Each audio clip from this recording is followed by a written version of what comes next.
recording. So our next presenter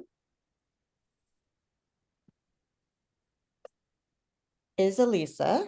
So how many times have you been called to speak on the spot and struggled to find the right words? You want to present with confidence and shine on stage, but aren't quite sure how. Or perhaps you have years of experience, but need a few more tools for your impromptu speaking toolbox. Then this session is for you. Whether it's answering table topics in Toastmasters or unscripted questions at work, providing in-the-moment responses can be one of the most challenging aspects of all. However, when you have a process, uncertainty disappears. What you're about to discover are 5 secrets that will allow you to speak in any impromptu situation with clarity and confidence. Whether it's a Toastmasters meeting, a work events, or a table topics contest, these principles will allow you to command the spotlight. It was thanks to these 5 secrets that after 2 years of being in Toastmasters, Elyssa Schneider won not only the California Speakers Bureau Table Topics Contest, but also won London's District 91 Table Topics Contest first place. Thanks to this workshop, she has helped participants in London, Mexico, United States, India, and Switzerland take their impromptu speaking to new heights. If you're ready to unlock your potential and speak with confidence in any impromptu situation, don't miss this opportunity to embark on your own adventure and shine on stage. Elyssa. Thank you so much. How many of you are aware that 1 in 4 Americans, according to the Wall Street Journal, would rather encounter spiders, snakes, or even stalkers than be called on for impromptu speaking? Now, perhaps you can relate, because impromptu speaking can be unnerving. You don't know what the question will be. You're completely unprepared, right? Well, picture this. You're in a conference room with 15 other people. You don't know any of them. You hear the gavel banging and the chairs are scraping as everyone takes their seat. Because get this, it's your first day at Toastmasters. And you watch in awe as every speaker gets up and flawlessly takes that stage. And then they announce that there's going to be a session where the guests can participate. And you're thinking, wait, what? Okay, I wanted to practice my public speaking, but not today. Your palms start to get sweaty, your heart rate goes up, and you're grabbing onto that chair and just being like, please don't call on me, please don't call me, please don't call me. And then they don't. You escape. You're still alive. You did not have to give a table topic. And then this scene repeats over and over again. You're like Scheherazade, the Arabian princess, where you go before the king every night, and you're granted 1 more day to live until the next time. Well, friends, this may not be your story, because perhaps you were the person that got called on the very first night. That's right, over and done with.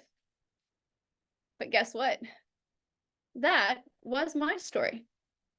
Because on February 10 of 2020, I first visited Toastmasters. Then later I joined, and I continued going for 6 months. And not once did I get called on for a topic. I had to go through the nervousness again and again and again. Now, eventually I became comfortable with prepared speeches, because you can prepare, you can be ready. And I decided that because COVID had happened, I could travel virtually, visit the world, practice my prepared speech, and get better at public speaking. Well, guess what? Very first day, it was a Monday. I visited this French club, and I was all ready with my speech. And guess what happened? I got called on for a topic, because that's what we do on Toastmasters. We call on the guest. And I was so nervous. I didn't know what to say. I just blanked. I said whatever came to mind. I got through it. And I didn't even remember what I'd said. It was the most horrifying experience ever. And then the next day I had another visit to London. It was my first time in London virtually. And guess what happened? I got called on again for another topic. Same horrifying experience all over again. And the third day, Wednesday, well, you can imagine what happened. Oh my goodness, the nerves. But you know what? I finally realized that it's okay to fail because I'm never going to see these people again in my life. And after each topic, I started doing like a full body check. And I was like, wait a minute. I'm still alive. I've done all these topics and I'm still breathing. No one is writing me hate mail to tell me how bad it was. Toastmasters aren't joking after the meeting about my ridiculous response. And no one, incredible, no one has hopped on a plane to egg my car. Yeah, life is good. It's amazing. And guess what? The more topics I get, the more I practice. The more I practice, the better I get. And the better I get, the more confidence I gain. And on this journey, friends, I had a lot of support because Toastmasters will be there to cheer you on and be like, come on, take the next topic. You got this. It was amazing. And I started noticing these patterns and techniques that I could repeat over and over again. And they worked every time. Didn't matter the question. In fact, Toastmasters started telling me, huh, that sounds like a prepared speech. I start winning all these virtual ribbons, and eventually I win the District Table Topic Contest in London and California Speakers Bureau. But friends, if I can go from 6 months of avoiding table topics like the plague to then winning district, what can you do? Because you already have the #1 factor to success. You have got a group of individuals who are willing to cheer you on. And that is priceless.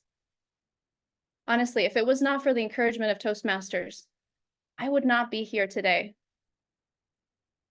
The power of encouragement. Now that's the greatest secret of all. And when you have encouragement and the 5 tips we're going to discuss today, you'll discover that you have a process. And when you have a process, even if you don't know what the question will be, you can know exactly what to say. And you can turn impromptu speaking from fear into an adventure. And that's what we'll do today. So who's ready for an adventure? Anybody? Woohoo! Fantastic. Now, friends, for these 5 secrets, this is the title, to giving a winning table topic, okay?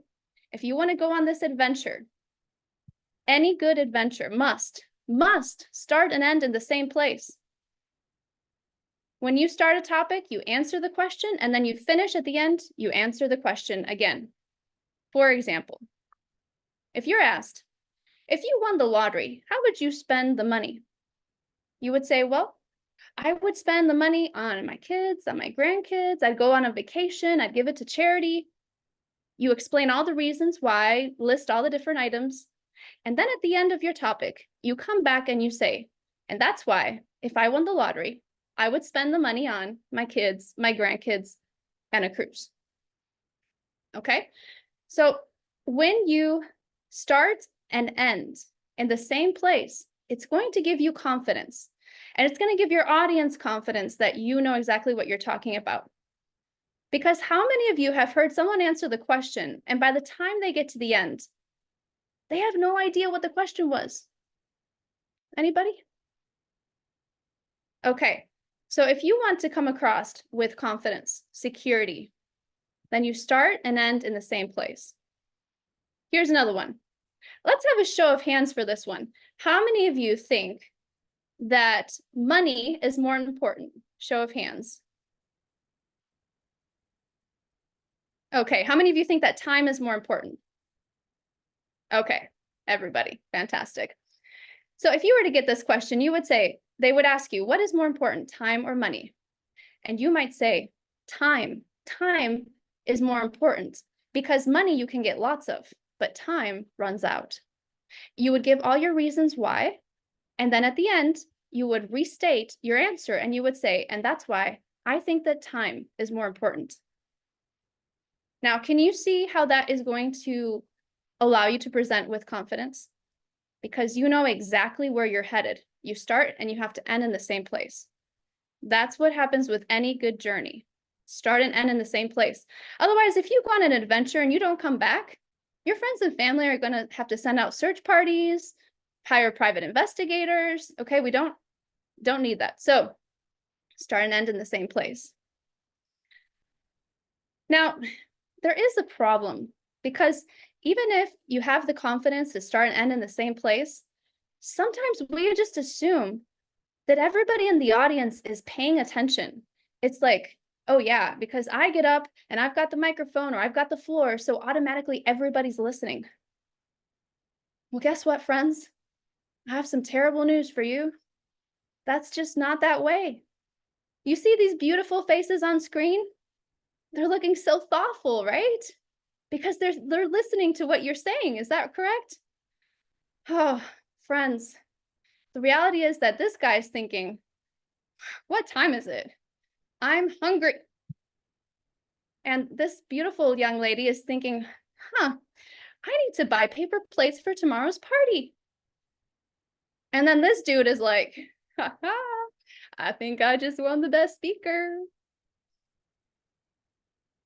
So here's the challenge for you, is that when you take the stage, you grab your audience attention, you take them on an adventure, and you take their minds on a detour because they're on this track. They're thinking about all these to-dos in their day. They're thinking about an argument they had with their spouse, and you've got to grab their attention. You've got to get them on board with you on this adventure, and that's your responsibility because you're the only one that can do it. So how do you do that? How can you take a detour? How can you grab your audience attention? Well, if you get asked the question, what's your favorite flavor of ice cream? The first step is to automatically jump in. How many of you have heard that participants in table topics, they get asked, what's your favorite flavor ice cream? And they're like, well, now let's see, what is my favorite flavor of ice cream? Oh, I know, vanilla. Okay, and they repeat the question. Rather than that, because we just heard the question, we're just waiting for your response. So rather than repeating, just jump in. What's your favorite flavor of ice cream? Let's have everybody unmute for 1 second. And everybody at the same time, I'll ask the question and you can tell us what your favorite flavor is, okay? So everybody unmute. Okay, we're ready to go. What is your favorite ice cream flavor? Chocolate. Malted crunch. Lovely, multi-crunch. Now see how easy that was. I heard multi-crunch, I heard chocolate, and I don't know if someone in there said chocolate chip or vanilla, but we know the answer. We just have to take a second to gather our thoughts and think about it. So rather than repeating, what is my favorite flavor of ice cream? Let's see. Just jump in. Ice cream. I love vanilla. I love mint chocolate chip.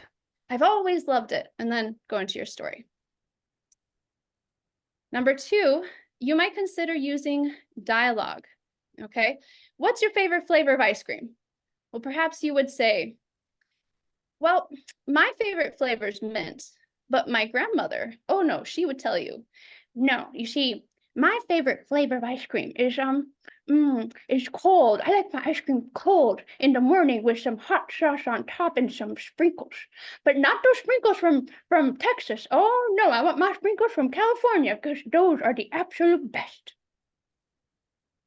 Okay, there is a little bit of exaggeration, but rather than telling you, yes, my grandmother likes, her ice cream cold because that's what she says, I just showed you in dialogue what you would actually say. So let your characters speak for themselves. The other day I yelled at my kids, what are you doing? I've told you to take out the trash. It's simple. Just let us hear your character. Let us hear as it was said in the moment. Consider using the element of surprise. Take us on a detour. For example, you might say, when asked about the ice cream, you might say, well, you know what? I hate ice cream. Well, the vanilla, the garlic kind. Okay, I was in Puerto Rico. It had this garlic flavor and it was disgusting. So what that does is surprise grabs audience attention because you're like, wait, what? She hates ice cream. What is her problem? Now I'm listening because you said something surprising or startling. And oftentimes, surprise can also be humorous. So you consider using the surprise. And finally, of course, you can use humor. You know, what's my favorite flavor ice cream? And you could say anything that comes with hot sauce or chocolate sauce and glaze on top. There's just different ways to do it. But if you use humor, surprise, dialogue, or jump in, you'll find that you have an easier time detouring your audience so that they're paying attention, they're right with you, they're listening. And in that way, you will command the spotlight because you want to present with confidence, but you want to command the spotlight and be there, right there, ready for the audience to be paying attention. Now let's just suppose that you've got these two down. Okay, you've got your confidence because you've started and ended. You've got the command of the spotlight because you've taken the detour, grabbed your audience attention. Well, friends, I will tell you there is one detour you do not want to take. And that is called the detour of getting off topic. I remember that it was 4 o'clock in the afternoon. I was attending a virtual panel, okay, with 3 world speakers, 3 world champions of public speaking. And each one was getting asked the same question. Mark Brown was there and he got it, and they were all the same question. And they asked him, so what do you think are the winning elements to a speech? And Mark Brown in his deep voice said, well, I think that we need pace, we need pause, and we need purpose. He went on to explain. Then Verity Price gets on stage, same question, and she says, well, I think for a winning speech, what we need is a personal story to take us into your past and maybe a difficult problem you had to solve. Best accent I could do for Verity. Then there was a third speaker, and we will not name the speaker, and he says, well, like I always tell my kids, you gotta have your purpose. You see, I was driving down the path and I saw this little deer in the lane. He was stuck. And I remember what I always tell my kids. I say, kids, when the sun is shining, it is gonna be a beautiful day.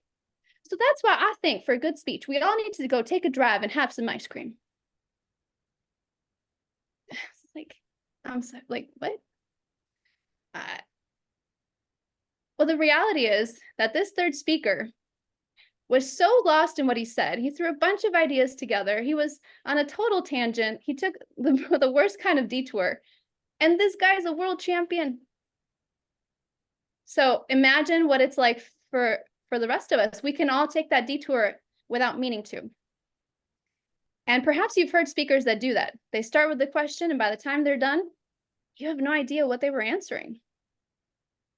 This is huge. I hear this all the time, but there's a simple solution. It's a quick fix. And that is tip number 3, which is to use signposting. And perhaps you're like, okay, how are we going to signpost when it's impromptu? Well, here's a simple trick that is going to help you stay on task. And friends, if you can master this secret, you are going to come across as professional. Because when a professional speaks, they speak with purpose. The professional knows exactly where he's going. He knows what he's trying to say and what point he's trying to make. So if you want to be professional, then you'll want to focus on this tip, which is to signpost when you're impromptu speaking. This is how it's done. If you get asked the question, what is your most embarrassing moment? Then you pick out the 2 key words, embarrassing and moment. So you would say, as you go along in the topic, you will keep bringing these keywords up again and again. These keywords are going to be your anchor. They're going to keep you steady and firm so that you're stuck on the topic. Okay, they're going to keep you rooted to your main theme because you'll keep bringing them up. For example, My most embarrassing moment was the day that I was playing harp and there was so much wind that my harp tipped over. Oh my word, it was so embarrassing. Everybody was looking at me wondering what happened with the harpist. But I also know that my grandma had an embarrassing moment and she told me all about her embarrassing moment. It was crazy. She was on the beach and her skirt started flying up, and in those days, boy, you couldn't have that. Oh, that was so embarrassing for her. We all have embarrassing moments. You know what it's like, but we get through them in the end. And that's my most embarrassing moment. So how many times did you hear embarrassing in moment more than once? More than twice? More than 3 times? Maybe. Okay.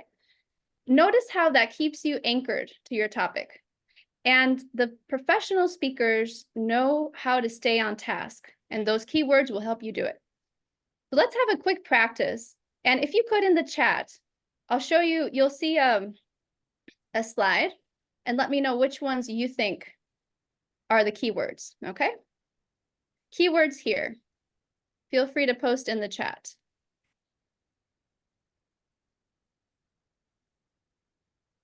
Beach and mountains. Excellent, says Bill Harmon. Beach and mountains. Okay, better. Better, beach and mountains. Yep, yep. Okay, perfect, perfect. Yep, you guys got it. Okay, pretty straightforward. It's not meant to be complicated. You just keep on referring to those keywords. Well, for me, the beach is better, but some people like the mountains better, but we all have a better, and etc. And you just add those in. Okay, one more. What is one talent you wish you had? Keywords. Talent and wish. Okay. Talent and wish. Okay. We're in agreement. Same as what I've got here. Talent and wish. So simple. It's simple. It's straightforward. You just keep on referring back. And that's called signposting with impromptu speaking. Anybody can do it. But if you do it, it's going to show that you are professional because you don't get lost. You stay on task and you answer the question exactly as it was asked, and you will come across as poised and professional. Now, so far we've got start and end will give you confidence. If you detour, you'll command the spotlight. If you use signposting, you'll be professional. But who here would like a little bit of credibility? Who wants to come across as the guru and the master? Well, then perhaps you might take note from my Uncle Bob. My Uncle Bob, yes, he's a fisherman. And he knows everything there is to know about fishing. In fact, if he was here right now, he would probably tell you, look, if you're looking to catch a sheep's head, okay, a sheep's head, you're going to need the perfect kind of lure. That's right, it's called the naked flash, okay, naked flash, not the kembong or the spoon, because that's not going to work. Because especially the spoon, doggone it, those sneaky snooks will get after you all day long if you use the spoon. And you had better know the difference between a vermiculated sponfoot and a peppered sponfoot, because otherwise you're going to go home with a streamlined sponfoot, and you don't want that. You have your V-frame guide ready, your 1/8 of an inch tag wrap, your Zabco 202, and you'll be all set and ready to roll. Well, friends, as far as I can tell, he's speaking an entirely different language that I can never understand. But I'll tell you this. The day that it's my turn to go fishing, guess who I'm going to ask? My Uncle Bob. Because he's clearly the expert. He's given me so many details, oftentimes more than I ever wanted to hear, because I'm not a fishing favorite, but the day that I need to go fishing, I will certainly ask him, because he's shown himself as the expert. And what makes him the expert is that he's specific. He's got the details. So the secret number 4, if you want to come across as a credible source of information, then you can present the details. And perhaps you're thinking, well, wait a minute. I don't know what the question is going to be in table topics, so how can I be knowledgeable on the subject? The reality is that we all have details that we can share, even if it's a topic we haven't studied. And by the way, Patricia Fripp, a famous, she coaches the billionaires and millionaires with their speeches. She says, specificity builds credibility. So this one comes from her. And how you can be specific is, for example, you can use description, facts, or a quote, okay? So in the chat, I'll share one of these three and you tell me which one it is. So simple, okay? If I were to say, and I heard this one earlier, and we all know this, okay? A rose by any other name would smell as sweet. Quote, perfect. Great. And friends, we all know quotes. We all have a quote up our sleeve at some time or other. You just have to connect it to the topic, okay? What if I said, I had never tasted such a luscious cheesecake as the one I tried in California. It had a ripple of chocolate glaze and caramel on top and the most perfect raspberry resting on the surface. Okay, yeah, okay. We all can describe, we can go into depth rather than saying I ate this cheesecake, okay? Give us the description, let us taste it, let us savor it with you by adding in those details that make it come to life. And anybody can do this. How about a fact? California is the best state of the United States. Okay, maybe some of you, anybody agree with that? Is anybody not from California? Fact. Okay, great. I'm right now in Texas, but we could go with California. That's fine.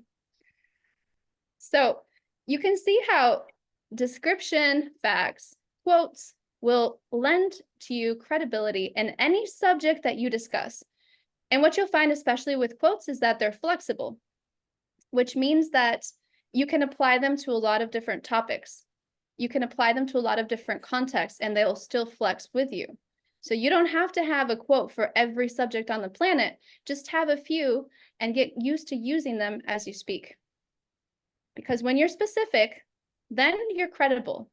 And that's when your audience will pay attention and recognize that they're speaking to a master. I saw that, Greg. Yes, Greg. A master. Okay. So far we've got confidence, command of the spotlight, professional. You're going to look credible. Who here would like to be remembered? How many of you have listened to, it could be a YouTube video, it could be a Toastmasters speaker, it could be in person, you've gone to a conference, and you heard a speaker that just absolutely touched your life. And when I say touched your life, I mean what they said, every word that they spoke went right to your heart. And it's been years later, but you still remember what they said. Can anybody relate to this? Has anybody heard a speaker that just genuinely touched you? Well, friends, how would you like to be that speaker?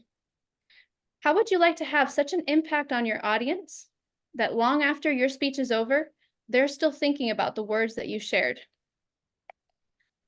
Now, this is a little hard when we're virtual, but I'll do my best. I hope you can see it. Let's imagine that this water are your words, and this cup is the speaker's life.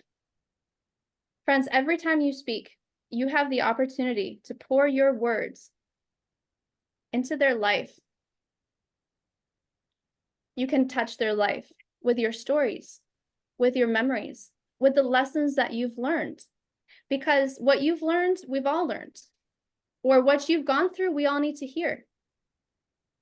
And what would happen if you were so pro at speaking that you poured your stories, your lessons, your life into the audience's lives? And years later, they remember you. Wouldn't that be amazing? Because we all have those moments, those speakers who have reached into our lives and who have changed our perspective. They've changed the way that we see the world. They've caused us to change even our behavior sometimes.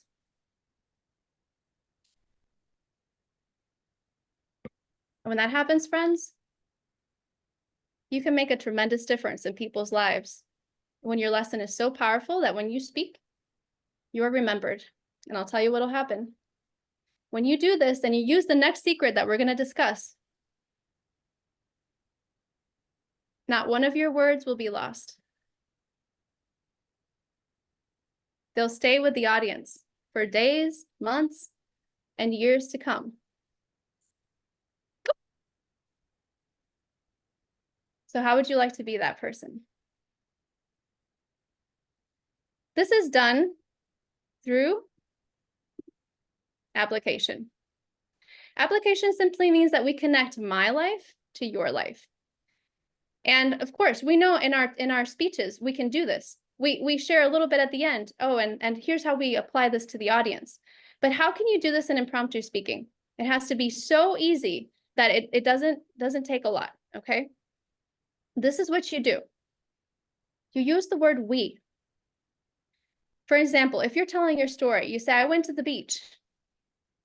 Then you might connect by saying, we've all been to the beach, okay? And you can even take it a step further and say, you know what that's like. The sand in your toes and the wind flying through your hair, and you can hear the seagulls. See, right now I'm relating my experience, but actually I'm talking to our shared experience.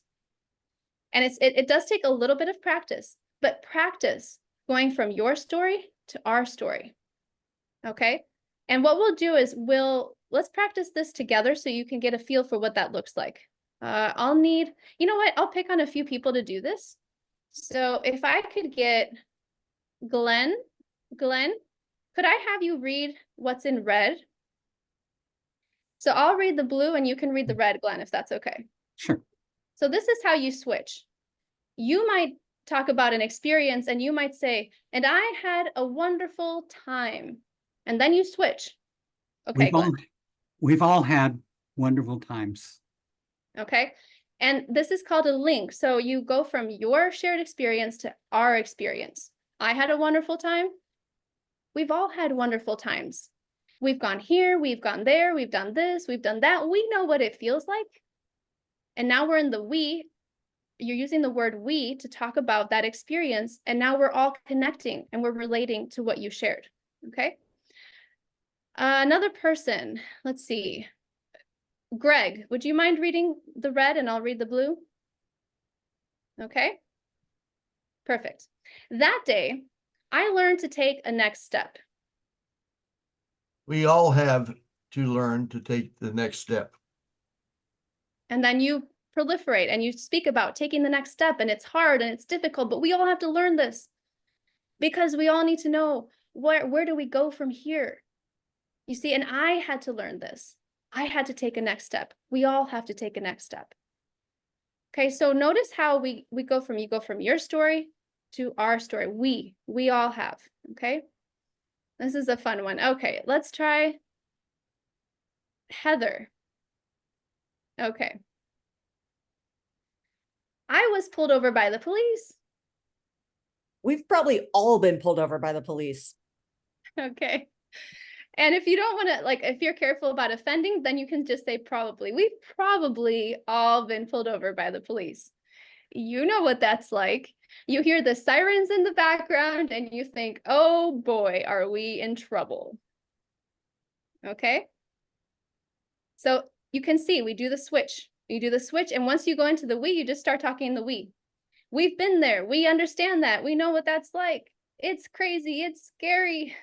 Sometimes it's ridiculous, but in the end, we make it through. And that day, thank goodness I made it through, even if it meant paying a $200 ticket. So there again, we see the switch. Finally, one last one.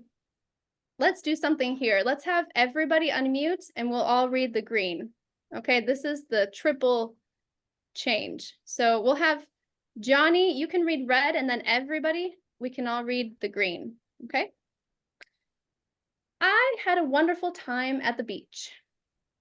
We've all had wonderful times at the beach. You're Everybody. relaxing, Relaxing, you feel the sand between your toes. Okay, thank you so much. So notice how we went from I, we, you. And you can stay in the you for a while and you can talk to them. You know what it's like. You've been there. And then you go back to the I. And that's what it was like for me. And this is what happened. And then you end your story. And once you get really pro, you can even add in a lesson. You can talk about what you gleaned from the experience and how that's what we all get from it. This takes a little bit of practice, but if you do practice, then you make it applicable to your audience. What did you learn by being pulled over? What did you learn from your day at the beach? Maybe it was, here I was so nervous. I had so much to do and suddenly I'm at the beach. You know what it's like. You've got a busy day. You've been out and about and suddenly you just see the waves and you feel the cool air and you realize life isn't so bad after all. Sometimes we just need a little bit of fresh air to refocus, rethink, and retarget. And that's what I did that day at the beach. Let it all go. So that's an example of a lesson. And if you start practicing, you can get real good. And this is what will connect you to your audience. So that when you pour your words in, none of them go out and they stay with your audience all the way through. And that's when you'll be remembered, is when you can connect and you can apply. And friends, you all have stories that we need to hear because you've learned lessons that I've not learned, but I will learn in the future, or maybe I have been through and I need to hear your side of it. I need to hear what you got out of it. And you genuinely, you have lessons that can touch and change lives.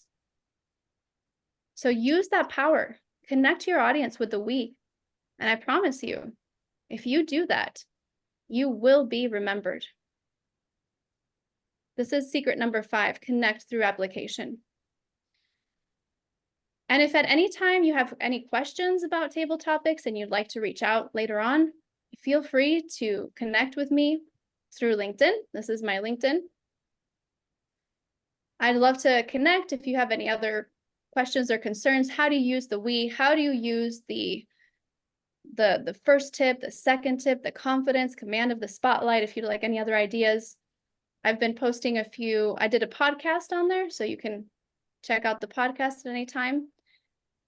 But in essence, these are the 5 secrets that can change your impromptu speaking, give you confidence, command of the spotlight, make you professional, credible, and remembered every time you speak.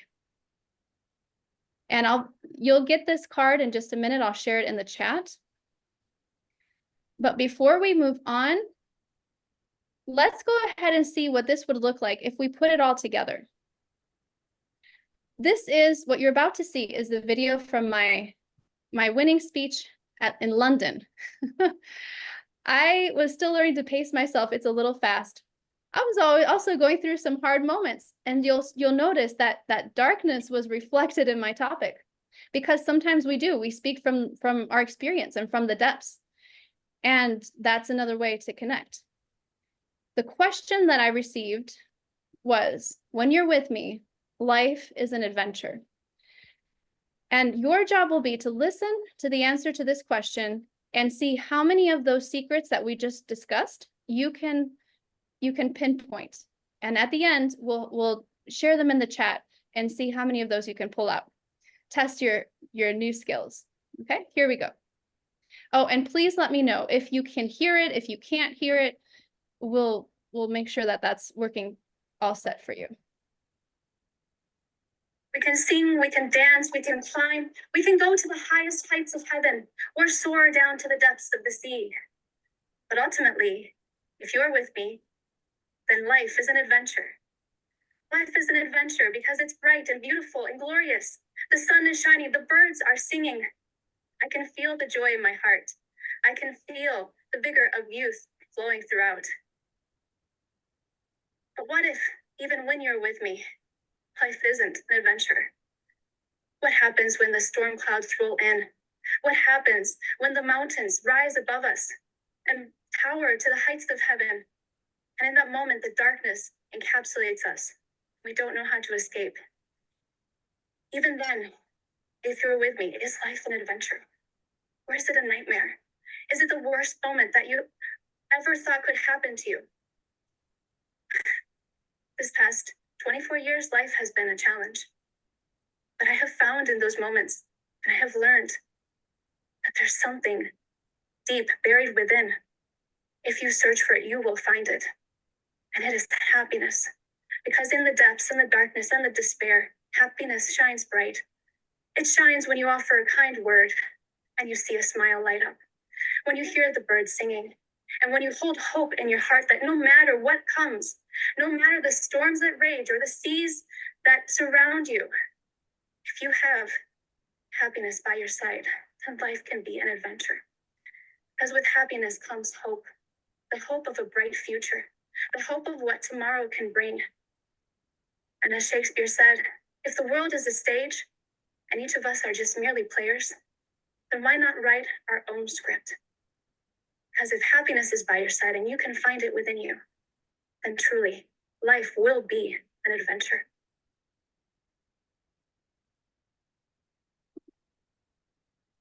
Fantastic. Okay, great. In the chat, which of the 5 secrets did you listen to in this table topic example?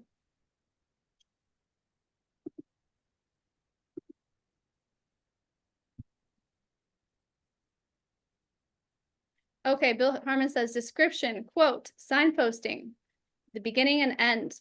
Oh, Johnny, the I, we, you, and the quote. Fantastic. Fantastic. Glenn says connect with application. Did you guys feel the connection at all? In other words, if I had said, well, I had this story and this happened and and the end. I wonder, would you have felt as connected if I had left out the we and the you? No, some people are shaking their heads. Okay. Oh, Greg says detour. Yes, yes. Especially in a contest. When you're in a contest, you have to remember that everybody's getting the same question. So how can you stand out? Literally by taking a detour and talking about a different aspect of the topic than other people. So I figured that everybody was going to talk about going on an adventure, going on a special trip or vacation. So I was thinking, how can I bring up something that's surprising and different? And we actually went into a dark place to then come out at the end. But the detour is useful, especially in contest. Anybody else, any final thoughts about what you saw? I don't want to miss anyone here. By the way, earlier I saw in the chat, someone had a really cool ice cream flavor. I think it was Bill. Okay, Greg says start and stop and detour. Fantastic. Okay, great. So you'll notice that this is what it can look like when you put the 5 secrets together, and it helps to guide your message, to connect with your audience, to take their audience minds into your possession, and then you're ready. You're ready to deliver your full speech and be remembered. Also, what this will help when you are, anybody here thinking of contesting? Nobody. Oh, Greg, the bold and the brave. Okay. If you are thinking of contesting, you'll notice that these 5 secrets play beautifully into what is looked at in the ballot. So if I share screen, you'll be able to see the table topic ballot. Okay, notice how we've covered speech development. That is worth 30 points. Speech development, open, body, and close. Guess what? You've got that with the first secret, opening and a close, and you put something in the middle. Organization. Secret number 3, the signposting will help you to be organized. And notice that your flow of your speech and the organization is what takes the most points. So 30 points. Effectiveness. Notice this, enthusiasm and audience response, logic and directness. Also notice audience response in the appropriateness to speech purpose and audience. The ballot is looking to see if you make your content relevant to those who are listening. And when you apply secret number 5, you'll be all set in terms of the audience response. And of course, the physical, the voice, and the correctness are those subjects that we practice in Toastmasters every day. But the hardest to master is the first one. It's the speech development. And today you have all the secrets you need to take your contest by storm and be the best. You can shine on stage and you can touch lives while you're doing it.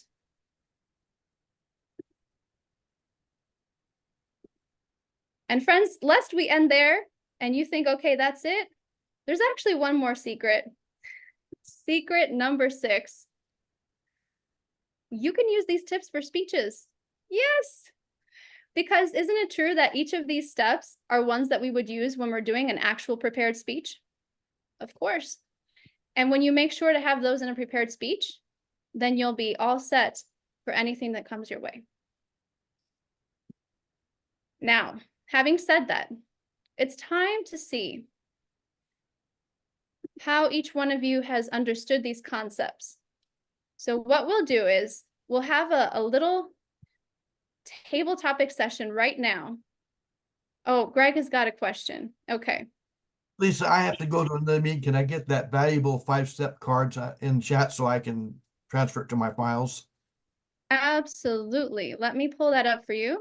Thank you so much. And thank you for sharing and serving. Absolutely. A pleasure. So while I pull this card up for Greg, I wonder if someone could have, would it be possible to get a few timing cards? And we'll just have 1 or 2 to put it into practice. Yeah, I'll do timer. Okay. I am looking for it now as we speak, Greg. Okay, here we go. File. And Elyssa, while I'm, are we just doing table topics timing? yes, we'll just Okay. do the right thing. Okay. Okay, while I'm looking for that, are there any questions that you might have? Anybody in the audience? Is there a question so far? Yeah, I have one. If you, what I'll tell my club members that are competing is they don't have to start as soon as they hear the question.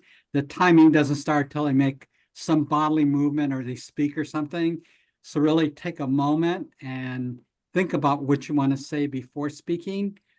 But I'm wondering, but I'm also thinking that sometimes repeating the question is a way, because if you're quiet for too long, it gets too awkward.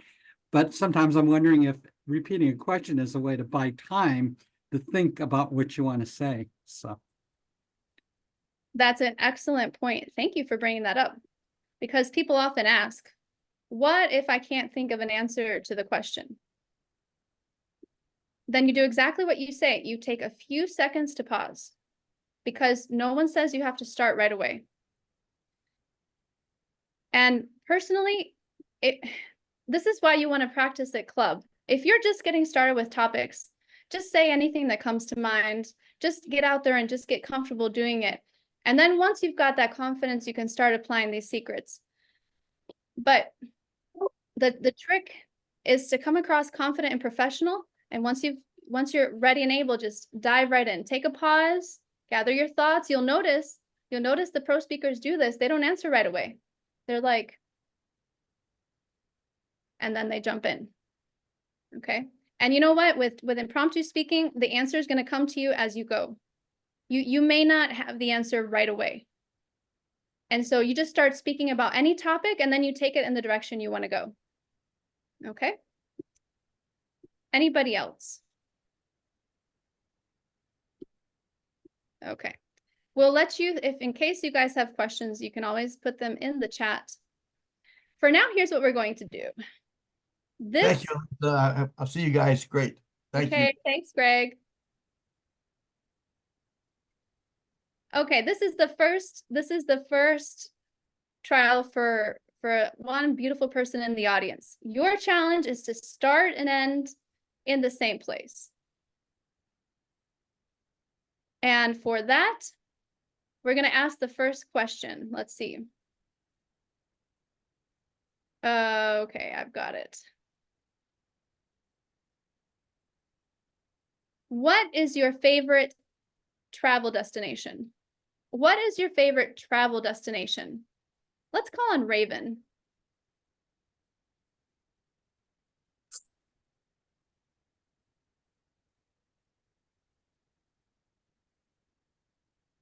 My favorite traveling destination, and I just want to say that I've never traveled before with my family because they were immigrants and we never had money to go anywhere except for Las Vegas or San Francisco. But when I had my own family, when I had my kids, I tried to make sure that we did everything we could because I never had that opportunity.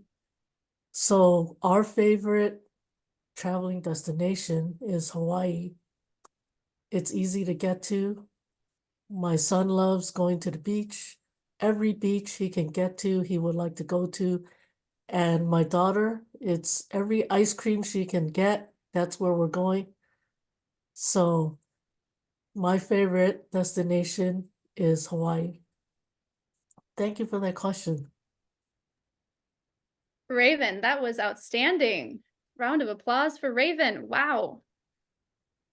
You explained why traveling was tough. Then you told us what the destination was, and you ended with that conclusion as well. Congratulations, Raven, you've got this one nailed. Perfect. It made your speech coherent, cohesive, and concise. Excellent job. We're going to skip a few secrets. We'll go to secret number 3. Keywords. Keywords. And for this topic, this is the question: what's one challenge you faced in life? And we're going to listen in for those keywords, see how many times you can repeat the keywords. What's one challenge you faced in life? Judy.